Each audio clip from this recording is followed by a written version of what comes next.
Makes sense. Back at it.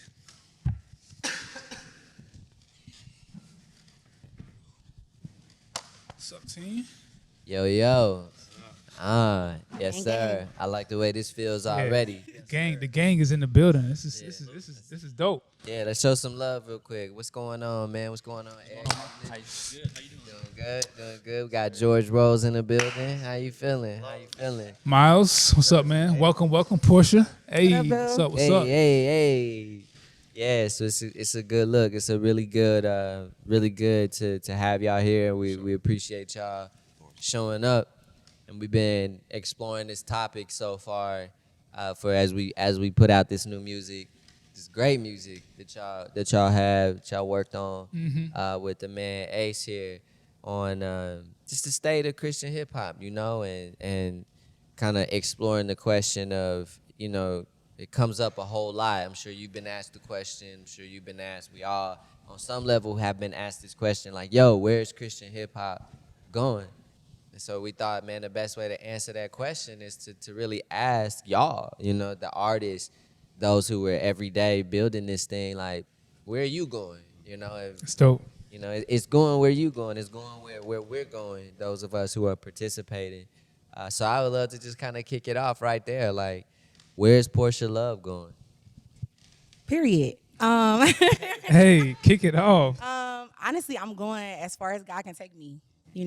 Like my grandfather used to say, the sky is the limit, but you also can land footprints on the moon. So I'm, take me to the moon, Lord. Like wherever my obedience takes me, I'm not putting a limit on it. I am willing to go wherever God takes me. So yeah, anywhere I can spread the gospel, anywhere I can spread the good news, especially for the women in our culture, I feel like it's limitless. We don't have a limit on the gift that God has given us. So yeah, that's where I'm trying to go. I'm trying to go up. I love that. Hey, what I hear you saying is there's sort of this like present mindedness in what you're saying. Like, there's no like, I have to get to this place by this time. Exactly. You sound more like you have a little bit more of a present mindedness. And I do want to touch on this. And, you said especially for the women. Yeah. I would love to hear more on that. Where are the women? Where are the women in Christian hip hop going, and what does that mean? What is the significance of that especially part? Holy girl. Holy girls. Hey. Yeah. Holy Girls Summer. Talk to us about the Holy Girls. What's going on with that? Yeah, so it's definitely a time for women. And I feel like God is shining a light on us. We've been patient. We've been putting in the work underground, and God has placed us on the hearts of people like Ace or Aaron or, just people who are in higher positions to look at us and say, oh, wow, I see something in you. Let me try to help you, So I definitely feel like God is using women to break barriers that were there to hinder us. But I feel like now we are in a place where God is shining his light. Like, surprise, they also just as hard, so yeah. Love that. What's a recent moment that you can think of where it felt like, yo, God shined his light on a woman in Christian hip hop, and it opened the door, or Yes. what can you tell us about maybe a recent time that you felt that, recent example? A few, especially within the last few years, but I can't mention a woman without mentioning Wande.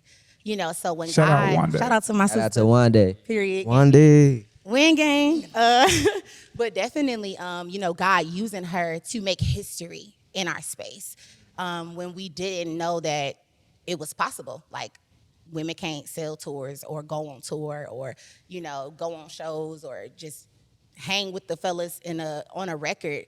God used her to break that and to denounce that and to crush that. So yeah, definitely when God allowed Wande to get signed was a light for all of us. It opened up a door for all of us to say, oh, period, we can do this too, and on a bigger level. I don't have to just stay at the church. I can actually be on a tour with a Cray, a KB, a Tripley, and the crowd going crazy for me or for what God is doing in my life as well. And then absolutely when we release Don't Worry About It, like, Hey. Let's just pause for this moment. Pause for that song. Oh my gosh. Definitely. Don't worry about it, sweetheart.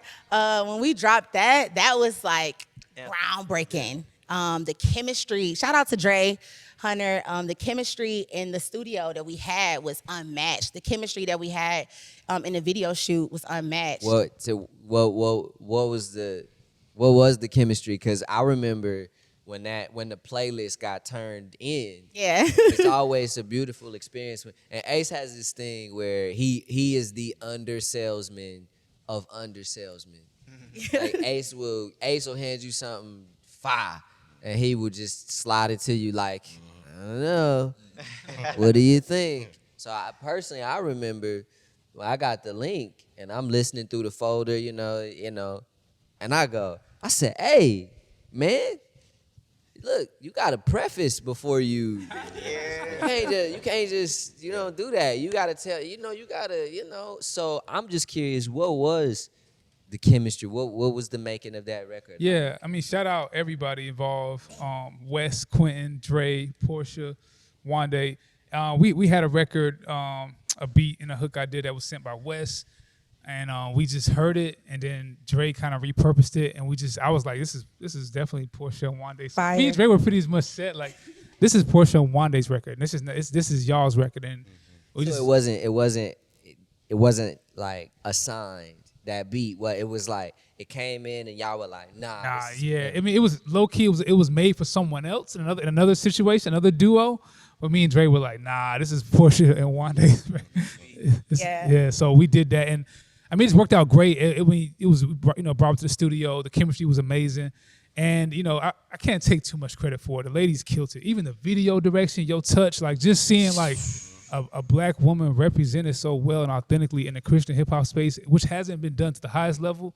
It was just like, and even on this year's playlist, I mean, I think the way you and Chastity killed that record, it just, to be able to do it twice is like, man, this is like something brewing that's happening. So super excited. God is good. Yeah, definitely. And I can't really talk enough about that record because it really did a lot. And again, I remember when y'all sent us the video, again, I was like, hold on, man, like y'all can't just be punching like this without telling somebody. And Ace said something, but I really want to ask Porsha about representation. Because that was a very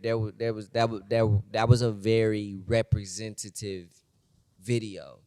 I'm very curious, and there's a lot of other ground that we can cover, but it really is very special to have you here. I wanted, you also mentioned the video. So what made, from your perspective, what made that a special visual? The numbers on it it's still going crazy. The numbers still going crazy. Yeah, it's literally God. Like, it feel like I am watching from the outside in.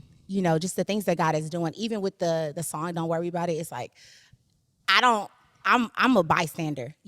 I'm literally watching the hand of God just move within the song and just in general. But with the video, everything was intentional.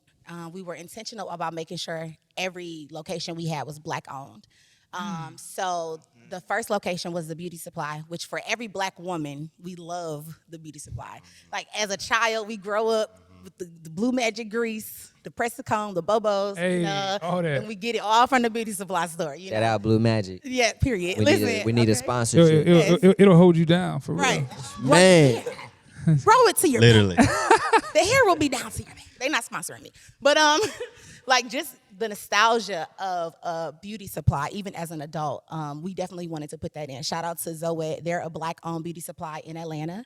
And then we had the pink room. Wande was like, we need a room, like, just pick a color. And we both just happen to love pink, if you haven't noticed. But we didn't catch that. it's not obvious. But we love pink. So she was like, just pick a color so we can match the background of the color. That room that we rented on Peer Space is Black-owned by a woman as well. And then the church that we had, the third scene, was her parents' church. So that was actually Black-owned as well. Shout out Aaron. Shout out to Aaron Knight. Hey. So everything was intentional with our hairstyles. We wanted it to be like airbrushed, and with the cans in our hair, we stayed up until 4 a.m. to do that. Literally. Crazy. Jeez, the backstories. Baps. Yes. Baps. If you don't know about Baps. Love Baps. And I'm not gonna tell you to go watch Right. that movie, but And I think it's super dope just hearing how much intentionality you guys put into the record and the video. And it also reminds me of someone else who I feel like brings that same energy. Miles, when I see you, bro, I see you everywhere. Like I feel like I just can't get you off my timeline if I try. You just And it's this. yeah. It's a. I think with Miles too. There's just this energy. We were actually talking about you before you got here, and there was this like statesman was kind of like the word that That's a perfect word. Yeah. that we were using and throwing around. And so, where is Miles Minnick going? Where am I going? Man, listen, from the West to the world. You know what I mean? I just feel like the Lord is raising up a new generation of people all throughout the world, but specifically on the West Coast right now. And for whatever reason, he's made me the face of a movement, you know, because there's a lot of other people that's being raised up right now. But I just feel like it's a army, you know, and it's a privilege to be able to be one of the leaders of that moving forward. Yeah, so we down here in the A, you know, and obviously ATL. you making some noise because you know we was putting this thing together and it was just like, yo, get that man in here, like book the flight, like we have to have him here to represent. So we're not at the West, we're not sipping that water every day. Why? Yeah, like what? What is the what is the movement? Give us a recent example of that made you feel like, you know what, God is raising up something over here on the West Coast. When it comes to urban Christian culture in California, there's like this hunger for like Christian events or more Christian hip hop activities, communities, because we're not the Bible Belt. Sometimes we feel like we're being looked over when it comes to tourist stops. We're the second leg of the tour, or like festivals don't come. So I felt led to like fill a void, and I don't know if you guys heard of it. Well, y'all was there. It's just Glowchella. We did a festival. Yeah. We did a Yes, festival sir. called Glowchella. One time for Glowchella, I ain't gonna lie. I'm sorry. That's fire, congrats, very bro. original. It just again, it kind of feeling out. I mean, this is probably gonna be something consistent across. It's like y'all punching. Like I saw Glowchella. I'm like, man, hold on, man, you gotta let people know. You can't just. But that wasn't y'all. It was just like one day it was just Glowchella, and everybody's like, I can't make it. I'm going to Glowchella. So when you say you felt led to, what was that like? Like tell us a moment. Like what? Yeah. Well, if you think about it, if you're from California and you want to go to a Christian hip hop festival, you have to book a plane ticket and fly to Atlanta, fly to Miami, Nashville, wherever it is. So I said, you know what? What if we started something here to cater to the craving? Because in Cali, there's a craving for these kind of things. And when you cater to the craving, explosion is inevitable. Like, that's what I always say. Cater to the craving. That's hard. Need that. Yeah, I mean, I'm definitely tweeting that. Yeah. But I mean, credit will be given. Yes, sir. Yes, sir. Maybe or maybe not. You know, depends. Cater to the craving. Yeah, I heard that. Yeah. Explosion is inevitable. Explosion is inevitable. And so we announced this thing in March 22nd, and it sold out like May 21st, like within 2 months. So that kind of speaks to the hunger and desire that we have in California for a Christian hip hop festival. I mean, that thing was packed out, bro. It was wild. Oh yeah, me and Marcus, we got our ticket book. Go ahead and slide 2 tickets on this way. Oh no, it's good. It's Next week good. we coming. Yeah, nah. I'm gonna need like this at Glowchella. Oh yeah, let's go. Book it. We there. 116. We reach. We there. Glowchella. Yeah, punch the ticket. Yes, Yeah, sir. load the wagon. We out there. We out there. I love that. And so it's really interesting because when you think about these major cities, LA, New York, places like Atlanta, you kind of think of them sometimes as godless places. Mm-hmm. Mainly and especially the West Coast. Yes, and yeah, the Bay Area. It's yeah. another. It's almost like another country. A mission field. Yeah, tell us more about what it give, if you can. What is, because in Atlanta we have a little bit of advantage because you have mega churches. You have there's just a lot of churches, not a foreign concept around here, and it's almost engraved in the way that the city moves, in the way that the city. We got Chick-fil-A is here. Everybody knows Sundays you can't get your chicken sandwich. You know, so it's ingrained in the culture. What is that like on the West Coast? On the West Coast, if you see somebody going to church, you know, like they love God, because it's not culture for us to go to church on the West Coast. So if you see somebody going, it's like, oh, he must really want to go, because there's no like social pressure at all to even go, not from our parents, grandparents, nobody, right? So that's one thing. But I would say it's like I mentioned before, it's kind of like a mission field. You have, it's the most liberal place in the world, you know, and God bless everybody, but like people's doing their own thing, tapping into their own freedom.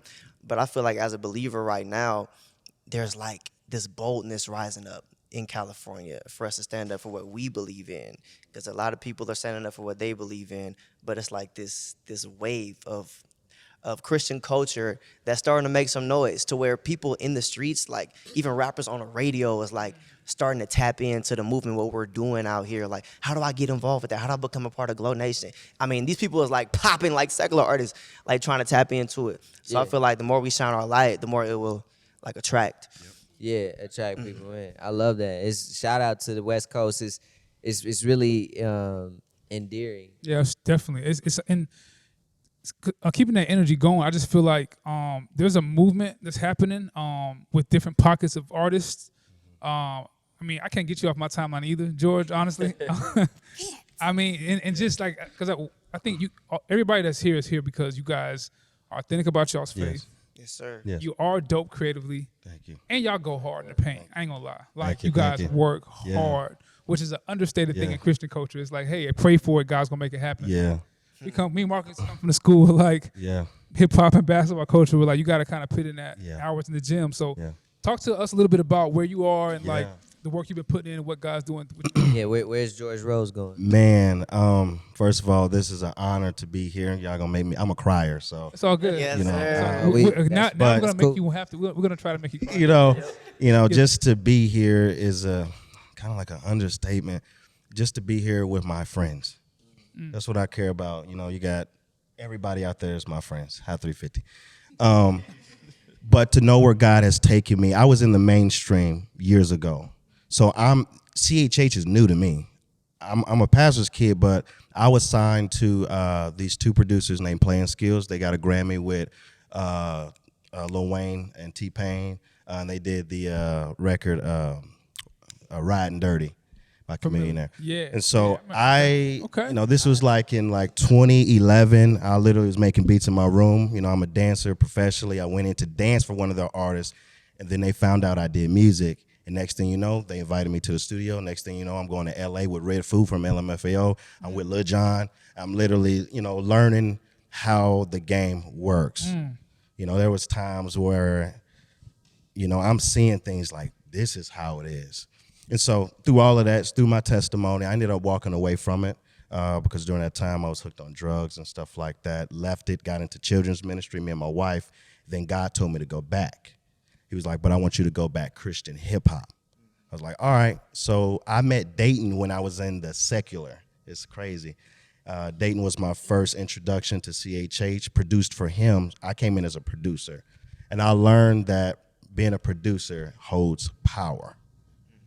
Because you are, you're you know, you're the Levite. You're the one that, you know, kind of starts the process. Right. And so I always knew I was going to be an artist, but I learned how to move very quickly. Okay. And so I started producing for people, and then next thing you know, hey man, I did this hook. Bro, you do hooks? Yeah. And then next thing you know, the word started to get around, and as I started to work, you know, it took me about a year, and then next thing you know, people started to see me everywhere. But what people don't understand is the amount of work I had to do. I remember Jared Sanders. I remember I first got linked with him, and it was July 4th, and everybody out was popping fireworks and stuff, and I went home because he was like, bro, I got this record, and I went home on July 4th and worked. And so that's... Jeez. But because of that work ethic, I got in with God Over Money, and then it started to trickle. And then I met this guy. We met for the first time at the Rapzilla Showcase 2019. Shout out Rapzilla. Yeah. And I performed with Double ATL. I performed with him, and I remember we got done, and no one knew who I was. And he came up to me. He's like, bro, thank you for warming the stage up for me, because he went right after. And from there, me and Miles linked up. And this is the relationship that took the George.Rose brand. Man, I love you, bro. Hey. Man, Hey, that's dope. Gang, That's gang. dope. That's dope. You know, our wives and family are really close, and I hold dear to what you've done. You know, I look up to you, man. That's You're super younger dope. than me, but I look up to you, bro. And he saw something in me. I saw something in him. And I'm not trying to take too long, but I want to tell this story because go this is ahead. going Let's to run it. encourage so many producers and artists. You want to know how we got here? It was this. Me and Miles got on a phone call. And he was telling me, he's like, bro, I need a producer. And I remember the Holy Spirit, you know, pretty much told me, work with him. And the key word, serve him. Wow. Serve him. And I had learned how to serve. And I was like, okay, God, I'm going to serve him. And what he meant was do whatever it takes to get him where he needs to be. And I remember I told him, I said, Miles, I'm going to make you the next. I'm going to do whatever's in my power. And from there, I never charged him. I never did anything. And we worked hours.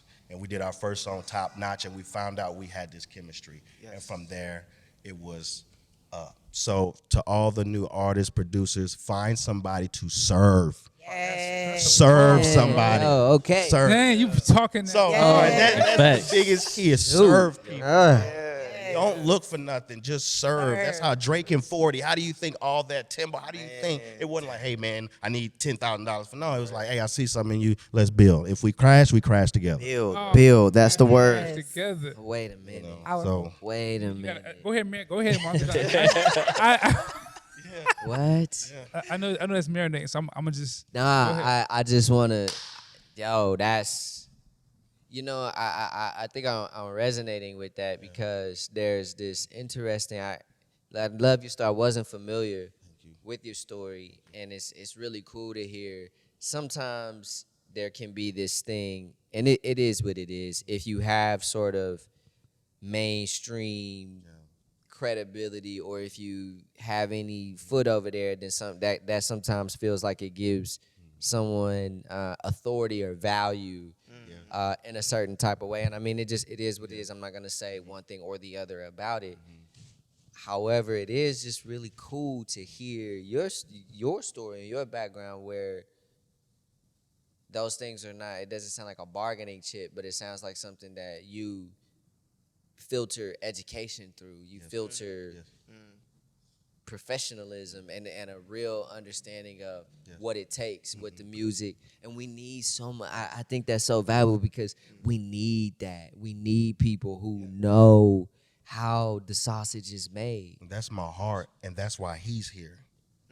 Well, that's a perfect. This That's is- a perfect segue. That's a perfect segue. Eric, where's Eric going? Shoot, to be honest, exactly kind of where Porsha was talking about, just leading the music through Christ wherever he leads me and stuff like that. And he's been a real inspiration to me, like just what I've been through, just coming up, being around drugs and stuff. My mom not being there, she passed away. My dad not being there, and just and just Christ being a big impact in my life. So like I'm just been doing music. I dropped out of college, didn't know what I was gonna do, doing music, corny Christian rapper, trying to come onto the game, and then he came along and believed in me. So that's where I'm headed, just striving to be the best that I can and just learning from this guy right here.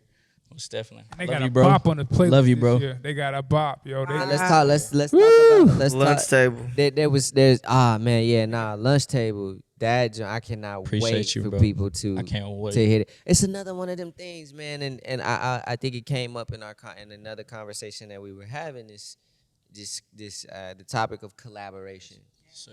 And, Yeah, the- 1,000. and the Ace and I here are we both work at Reach Records, and there's a certain it was discussed earlier where sometimes within Christian hip hop it can almost feel like there's not a world outside of Reach Records. For sure, for sure. We feel it, and it's obviously a topic of discussion, so it's pretty special to be here with people and to appreciate people who are not directly at Reach, but to see and to hear Most these definitely. things. So I would just love to hear Ace, take us in on Yeah. what is the state, of collaboration in Christian hip hop. Yeah, I feel like I think it's reflective. Shout out to the younger artists. I would say that, like, by younger I mean like probably 33 and under. You know what I'm saying? That generation just knows how to create collaborations. Like that's what I think my generation looks back and like, oh, y'all's winning because you guys are Voltron in this thing. You work together, like like you think of folks like Indie Tribe. Yeah, Indie Tribe, Yes. Vert Yes. Mob. Yes, Vert. I mean, just people collaborating for 1K fan mode. It just means like we're better together. And I always give this Warriors analogy a lot because it's just like Come on. teamwork. I know, of course. I mean, having dope talent is one thing, but pairing dope talent and collaborating with other people, it just makes each talent get access to be exposed and seen. And I feel like what I'm seeing outside of the building is people doing that, not waiting on Ace, Marcus, Lecrae to come and pull them out of this rut of Christian hip hop and hey, put us on. Like, nah, we're gonna put ourselves on with each other, and that creates a multiplier effect that we love to invest in because for us, honestly, obviously, we can't sign everybody, but we can invest in the culture and just showcase to the broader culture the dope talent that we see. It just makes my heart full of joy to do that every day, and I feel like you guys are doing it. But I want to hear from you because even like George, Miles, and Porsha, y'all on a song last year. Now y'all back this year. I want to hear from pretty much each artist, like how important is collaboration, and and the beauty in that as we get into like this playlist this summer. For me, it's everything. You know, it's even biblical. Like if one can cast out 1,000, then two can put 10,000 a flight. You know, even in the Bible, when Jesus sent out the disciples, he went 2 by 2. You know, he didn't say go by yourself. No, go 2 by 2 and compel all men to come unto Christ. So it's needed, you know, and it places you at a place of servitude because it's not just about me and my verse. It's about, bro, sis, how can I help the record? How can I help your verse? How can I help the hook? You know, how can I collab and put my own little spice on it because we each represent a different viewer. So it's powerful, it's needed, it's necessary, and every time it's done, it's explosive. With 70 Degrees, you know, we are actual friends. I talk to these dudes every week. I almost talk to George every day. That's awesome. I love that. Like we always like, check this out. Sis, what you think about this? Bro, what you think about this? You know, like we hold each other accountable in our music and we need community. You know, we are believers, so we have to take those values into our music. We have community in our personal life, but we need community in music as well. So it's powerful. It's needed for sure. That's lovely. And I think too, a cool thing about it is as y'all lift each other up and collaborate with one another. And I love to hear that y'all talk like that. It gives us it is truly refreshing. Like I remember when when I saw that Helga video pop up on my timeline, I was like, immediately share, like none of the industry rules, politics. Now I was like, I don't care. This is hot. This is dope. She has to know that. You know, when I first heard your record, Steppin', I told Ace, I was like, yo, Ace and I be having these funny conversations where I just hit him off to the side like, yo, you got to figure that out, man. Like, yo, we got to figure that out, man. That's yes, sir. Thanks. Yeah, I mean, it's a joy to watch. And George.Rose said something that really stood out to me about like how producers kind of carry that burden of kind of setting the temperature. And maybe you could speak to like even you allowing me to collaborate with you on some records, because I know sometimes producers we can get a little egotistical. It's like, nah, I don't want to send my beat files, bro. I don't trust what you're gonna do with it. Talk to us about the beauty in that and like how the Circles record came together. Yeah, the Circles record is really special. I really like Limo Blaze. He really started showing love to me, and it was like I want to work with him. And so whenever and y'all can attest to this, whenever I put my mind to something, it's a wrap. I will obsess over it. I was listening to Afro beats. I was like, okay, what would George.Rose sound on the Afro beat? Because I wanted to compliment him. Right. And that goes into like the servitude type deal. It's not about George.Rose, but it's how can I make my collaborator look as good as as he can. How can that's dope. And so for me, I'm kind of versatile. So I went into the booth, started recording. Well, first made the beat, went into the booth, and I have this. Sorry, y'all, I gotta call. I have this song list in my phone, and it's words, and we can be out. As you could be talking to me, and you can say something, and I think I did this with circles. I've heard it somewhere. I'm like, circles, that sound dope. So I literally wrote it down. So I go in the booth, and I pull the phone out, and I'm in front of the mic, and I'm freestyling, you know, and it starts coming round and round and round, and then circles come, and I look at my notes, and the circles is in there.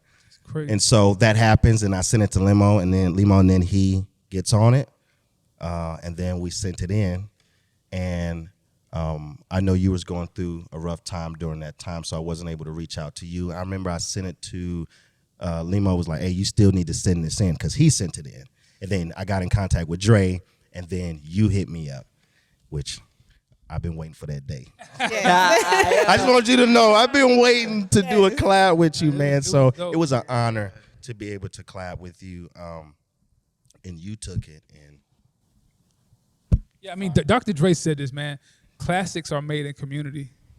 I mean, if I was like a Pharrell who's like a 100%er, yeah, that's a bar. Great things are made in community. So I just feel like what you guys bring to the table, right? Even you know, it may seem like you know, being on the playlist, or even being in the company of Reach, we don't think our stuff smell that good. Like, we have to have a humble mindset, but you guys give back to us, because it's like I got a, you know, a 7-year-old and a 5-year-old, right? And I want them to be able to grow up hearing music that's like reflective of God's character and dope music.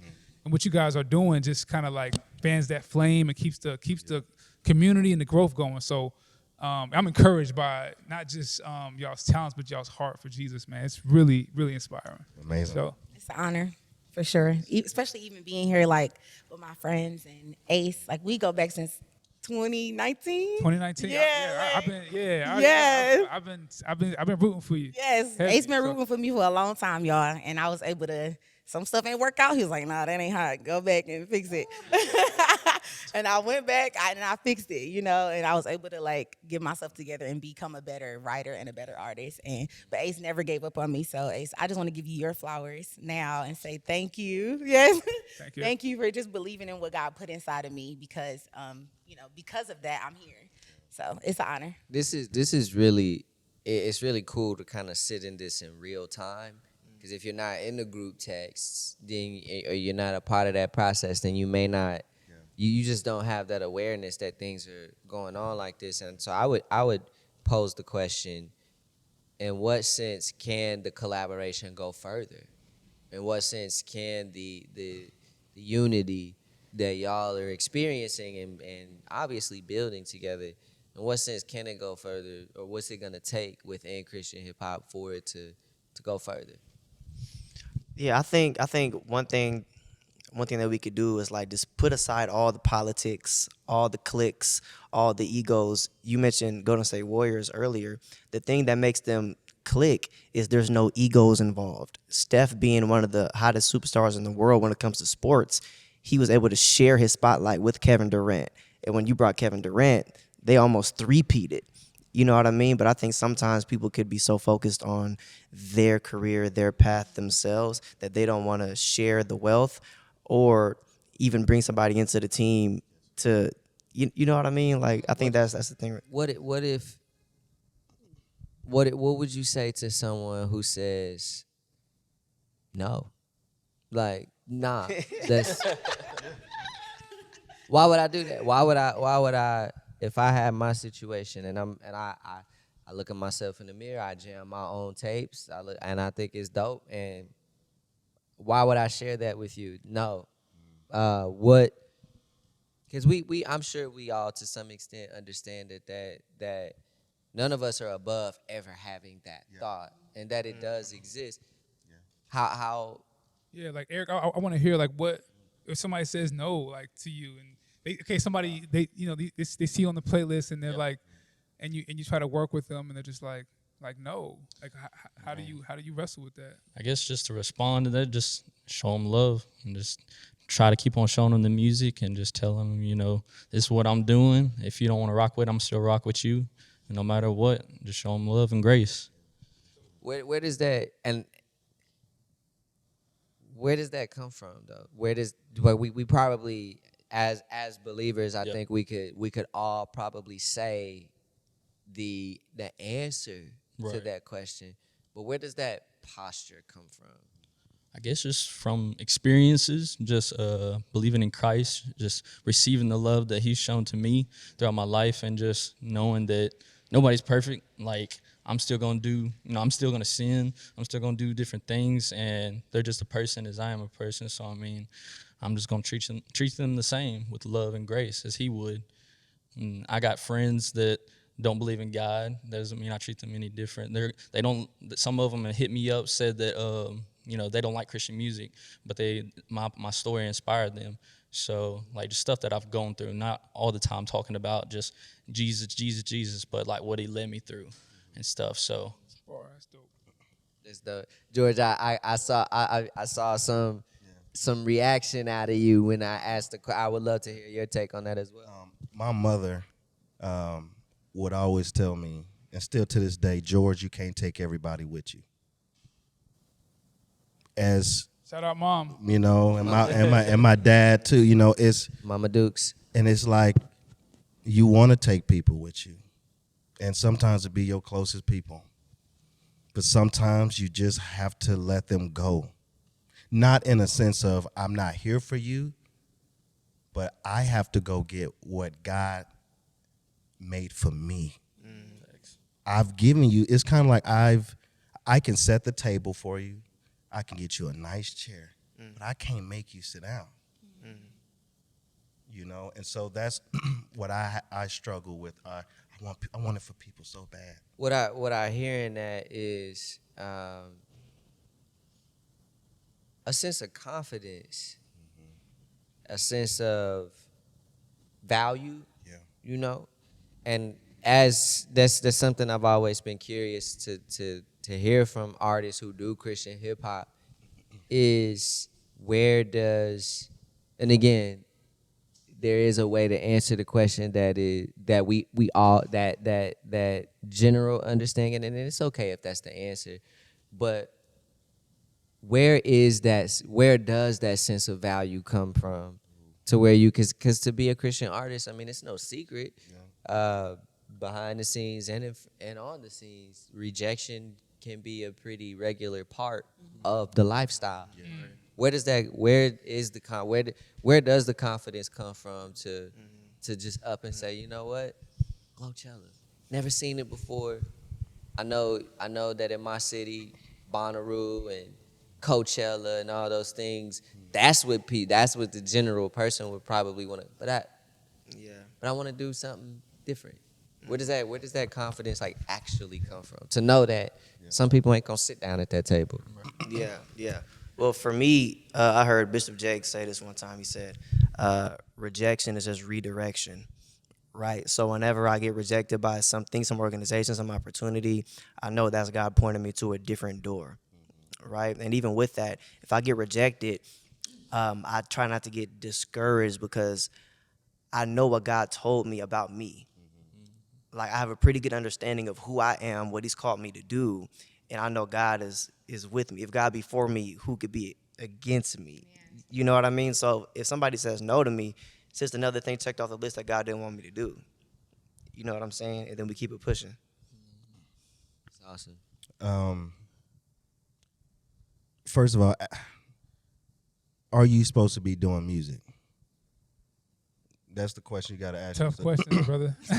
Very tough. Just because you have a gifting and a talent does not mean that's where you're supposed to be going.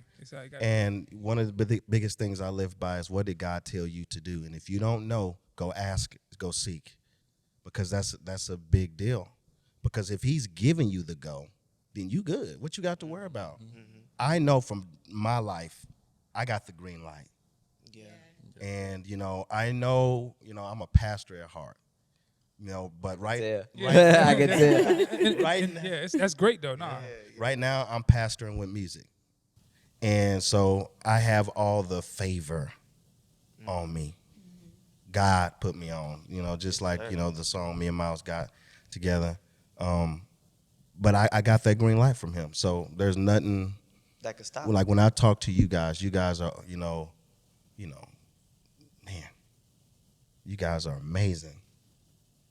And to be able to walk in a room with you guys and to have you guys know who we are is a big deal, but it gives us confidence. So you guys are adding confidence to us and the culture as well.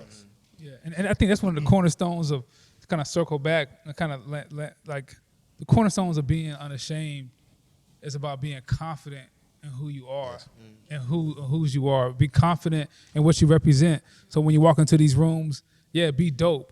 Artistically be excellent. Never compromise that. But don't feel afraid or a burden to kind of like, downplay whose you are and what you represent. Because, I mean, Jesus was the greatest creator of all time. So as we create, we reflect his greatness. Yeah. And I just want to see more young artists walk into the room, not like kind of playing both sides or scared of their faith in a way that makes people look at it as it's cornball. Like, nah, I don't care. Like, it's Christian hip hop. I rep Jesus. And we dope and we fly. We got on J's. We out here. And to own that, I think unashamedly, unapologetically, is like one of the cornerstones that bleeds into the music too. And that's just what we wake up every day to, I guess, put our hand and mind and hearts to. It's like making Jesus known, helping people see the world through a different lens and being unashamed about our faith. So, Man. Can I add to that? Shit. Yeah, just to add to that, I would say, like, remember what God told you. Me, as a woman, just in this space, I have got rejected plenty of times. I done got no's from multiple people. Some no's I felt like I ain't deserve.